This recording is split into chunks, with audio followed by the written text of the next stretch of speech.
Salut, dragi Capricorni! Astăzi vreau să vă prezint horoscopul lunii martie 2024 și luna martie este foarte importantă, așa cum avem eclipsele de lună, eclipsa de lună pe 25 martie și culminează cu eclipsa de soare pe 8 aprilie.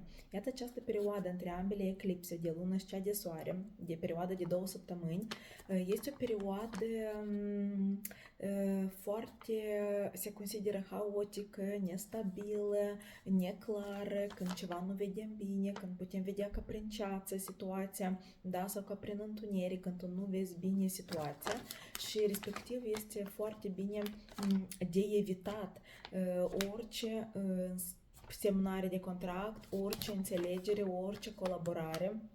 Cel mai bine dacă aveți ceva de semnat, o colaborare sau să începeți ceva nou, mai bine să începeți să semnați până la 20 martie sau deja după 8 aprilie. Și nici de cum în această perioadă de 2 săptămâni, pentru că ea se numește coridorul eclipselor și este o perioadă când noi nu vedem bine și dacă vom semna în această perioadă ceva sau vom începe ceva nou, cel mai mult probabil peste 2 săptămâni să vă pară rău că ați semnat, pentru că va fi foarte greu de reziliat acel contract, să vă schimbați o părere, de răzgândit vă veți răzgândi, dar deja o să fie târziu, nu o să puteți schimba nimic și o să vă pară rău. Dar să începem de la început. Pe 10 martie va fi luna nouă și nimerește în casa a treia. Casa a treia ce reprezintă? Comunicare, prieteni, frați, surori, vecini, colegi.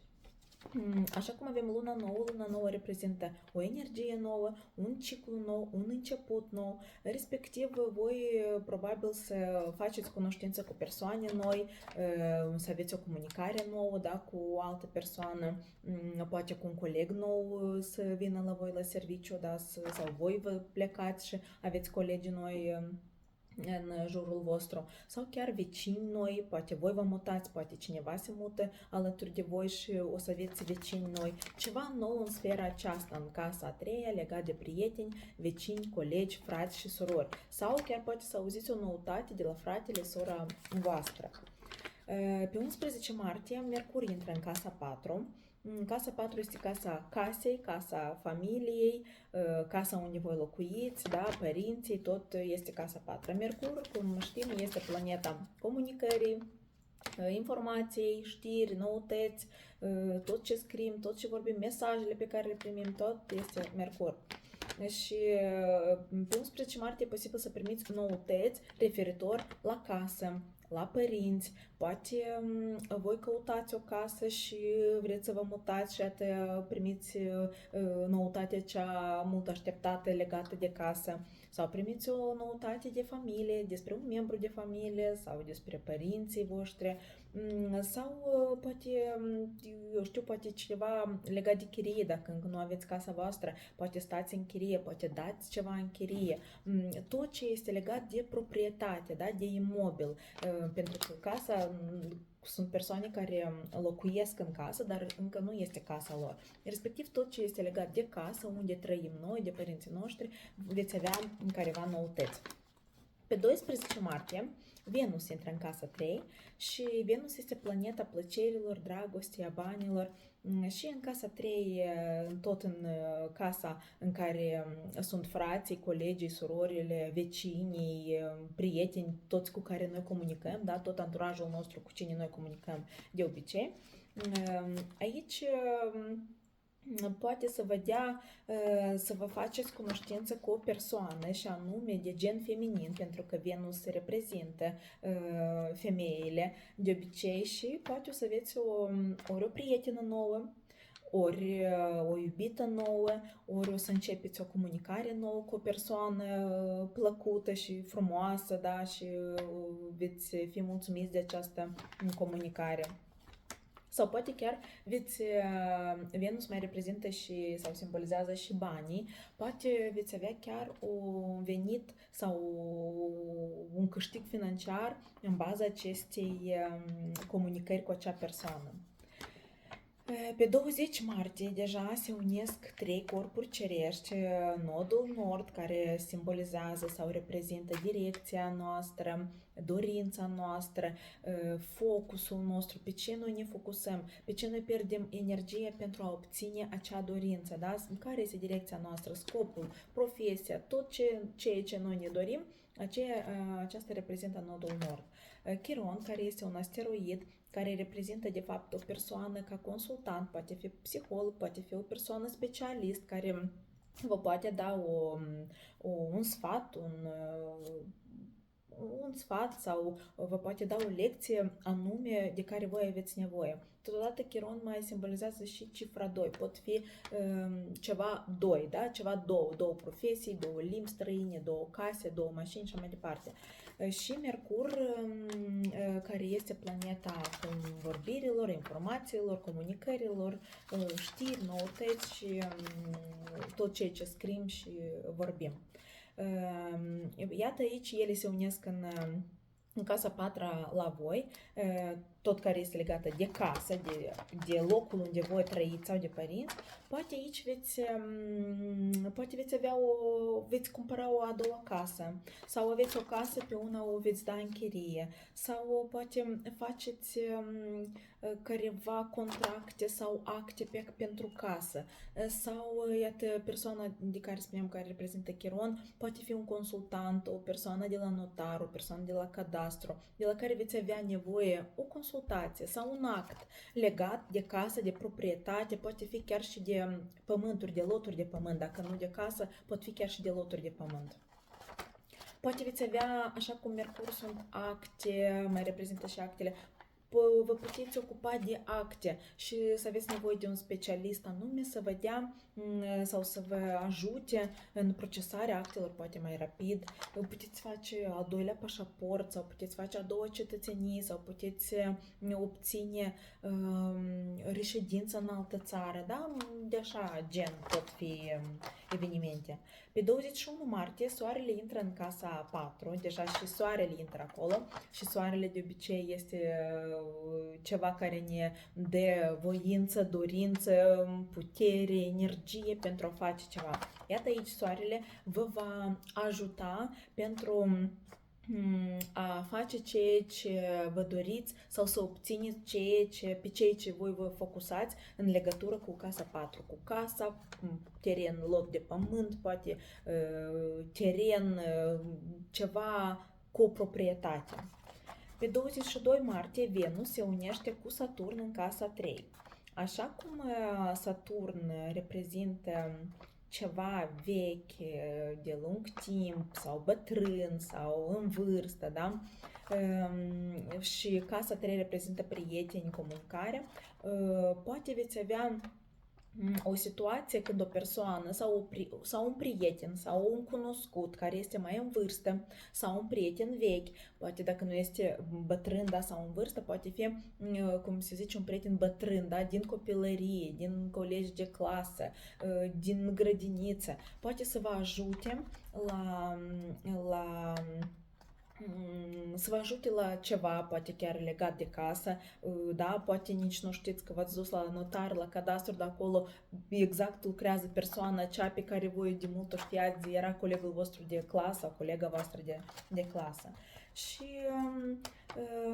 totodată pot fi situații că v-ați întâlnit întâmplător cu un vecin din copilărie cu care nu v-ați mai văzut, nu ați mai comunicat de foarte mult timp. Poate fi, dar va fi ceva plăcut, da? Orice situație, o întâlnire cu o persoană din trecutul vostru sau cu o persoană sau prieten mai în vârstă, dar va fi o întâlnire sau o comunicare plăcută pentru voi și probabil, iarăși, așa cum aici este și Venus, probabil va fi și financiar cu succes sau veți câștiga ceva sau veți avea doar un succes în urma acestei convorbiri. Pe 23 martie, Marte intră acolo și Marte este o planetă a acțiunilor, a energiei, este o planetă rapidă, deci aceasta vă va da o energie să să acționați repede, poate vă strângeți repede undeva și ați plecat la o întâlnire, tot așa nu v-ați așteptat, dar ați primit un sunet și repede v-ați îmbrăcat și ați ieșit la o întâlnire. Totodată Marte mai este și planeta războiului, planeta agresivității și pot fi, așa cum vorbim de casa 3, pot fi conflicte cu frați, cu surori, cu un prieten, cu colegi, cu vecini. Fiți atenți să nu fie, poate să nu fie un conflict foarte mare, dar poate fi ceva așa, un mic conflict, să zicem, să fiți atenți, dacă e posibil să le evitați. Pe 25 martie ajungem, iată, la ziua cea mare, cum s-ar spune, eclipsa de lună. Eclipsa de lună de obicei se resimte cam cu o lună înainte și cam o lună după. Și ea nimerește, eclipsa nimerește la voi în casa 10. În casa 10 reprezintă reputația, statutul și cariera voastră. De fapt, Capricornii și reprezintă sau simbolizează cariera. Și aici încă și eclipsa vine în casa 10 care simbolizează Capricornii. Aici cu siguranță veți avea schimbări în carieră, în reputație sau în statut. Puteți vă schimba radical direcția de profesie, da? Poate ați învățat la o specialitate și vă dați seama că acum eu totuși vreau o altă specialitate, o altă profesie să-mi aleg. Ori deja activați undeva ca un specialist anume, dar vă hotărâți, vă decideți să vă schimbați radical cariera. Poate ați fost profesor de matematică, acum doriți să deveniți, nu știu, frezor, spre exemplu. Radical ați schimbat profesia sau invers. Pot fi și schimbări, cum am spus, de reputație.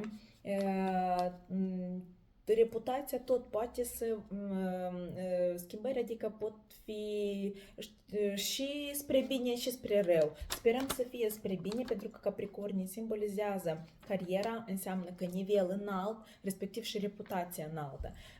Probabil avansați în funcție, din funcția în compania unde lucrați, sunteți la o funcție, avansați în funcție, respectiv și statutul vi se ridică. Nu statutul de reputație. Sau chiar și statutul. Câteodată statutul mai reprezintă și sunteți iubite sau iubit, acum vă decideți să treceți în rol de soț, de soție, nu doar de iubit. Poate ați fost soție, soț, acum vă decideți sau deja deveniți părinți, respectiv vă schimbați statutul în mamă, tată, în statut de părinte.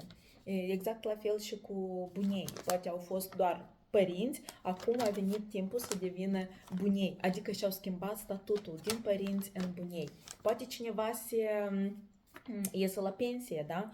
Și se pensionează, respectiv el tot va deveni deja din funcția pe care o avea, devine pensionar. Este tot un alt statut, sau mamele în concediu de maternitate. Adică, iată, un schimb de statut va fi cu siguranță. Dar voi probabil simțiți deja aceasta cam cu o lună înainte, că ori doriți să schimbați, ori știți că degrabă trebuie să se nască copilul vostru sau nepotul vostru, respectiv se apropie schimbarea aceasta de statut. Casa 10 totodată mai simbolizează și pe tatăl vostru. Respectiv pot fi situații despre tatăl vostru, da? Probabil la el se va schimba cariera sau statutul sau reputația sau de fapt careva situații legate de tatăl vostru care nu sunt în fiecare lună, da? Și voi veți observa ceva la schimbări la tatăl vostru. Mai avem aici încă planeta Saturn, care este în casa 3, care reprezintă prietenii și comunicarea vecinii, colegii. Face un aspect foarte bun cu Jupiter în casa 5. Jupiter este planeta norocului, planeta succesului. Casa 5 este casa care reprezintă hobby-urile noastre, talentele noastre, afacerile noastre, de fapt copiii, dragostea, da, dragostea, romanele, nu dragostea dintre soț și soție, dar doar dragostele acestea de până la căsătorie. Și aici, așa cum Jupiter este casa norocului, vă posibil să vă întâlniți persoana iubită, da? Și să aveți noroc în persoana aceasta care voi o să o întâlniți. Probabil să deveniți o relație împreună sau să faceți o relație împreună frumoasă. Așa cum casa 3 mai reprezintă și prieteni, poate datorită unui prieten sau datorită unui frate, surori, da, casa 3 frați, surori, coleg, vecin, posibil să vă dezvoltați o afacere creativă, da, sau talentul vostru să vă-l dezvoltați. Poate ați avut un hobby și iată acum v-ați decis să lansați acest hobby. Iată probabil un vecin, un coleg, un frate, o soră, cineva vă va ajuta în acest lucru și va fi totul cu succes, pentru că Jupiterul este casa succesului, casa măririi, când totul mărește, adică și succesul, norocul îl va mări. Ori în sfera dragostei, ori veți întâlni o persoană iubită, da? De care veți avea noroc pentru că într-adevăr o să o iubiți sau vă veți iubi, sau în sfera hobby-ului sau legat de copii, poate va fi ceva, o noutate bună din partea copiilor voștri, casa 5 mai reprezintă și copiii, da? Și afacerea, de fapt, cum se consideră afacerea, mulți zic că este tot copilul lor, respectiv veți avea un succes ori de la copiii voștri, ori de la afacerea pe care o aveți, veți avea un succes mare. Ori veți întâlni o persoană iubită. Așa că, dragi Capricorniu, vă doresc să aveți o lună martie cât mai frumoasă, cât mai realizată și sper că v-a plăcut acest video. La revedere!